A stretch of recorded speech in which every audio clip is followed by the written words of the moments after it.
This is the secret to super crispy fries. I'm going to start this recipe using 3 potatoes, and I'm going to slice them into rounds, like so. Then I'll slice them into the perfect shape for our fries. I bet you've never seen a recipe like this before. Write down the step-by-step for you to make it at home later. Now I'm going to pour the potatoes into a bowl. I'll add a little vinegar. I'll also add some water to cover our ingredients. Now let it rest for 10 minutes. After the time has passed, I'm going to pour our ingredients into a colander, letting all the water drain out. After you make it, you will want to make it again and again, because it is simple to make and the flavor is incredibly delicious. Next, I'm going to place the potatoes on a cloth. You can use paper towels if you prefer, which we will use to dry each of the slices of our ingredient. Once that's done, I'm going to pour it into a bowl. I'm going to add 1 tablespoon of cornstarch. Now I'm going to mix everything very well. My family loves this recipe. I make it every week.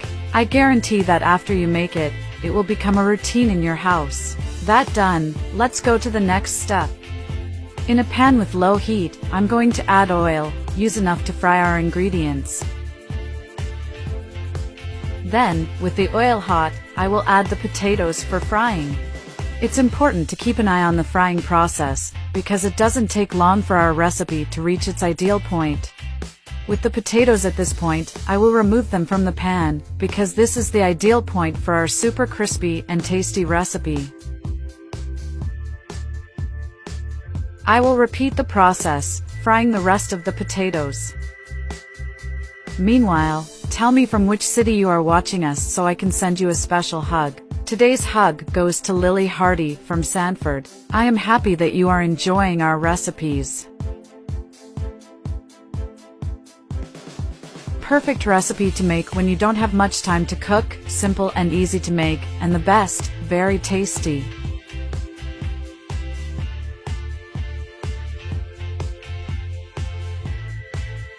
Now I'll take our potatoes out of the pot, because our amazing recipe is ready.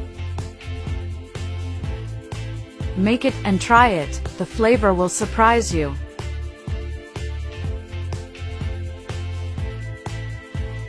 To make it even better, I'll enjoy eating it together with some ketchup. But you can eat it with mustard, mayonnaise, or even barbecue, which is excellent. I hope you enjoyed our recipe. Thank you very much for following us so far. See you in the next video. Bye.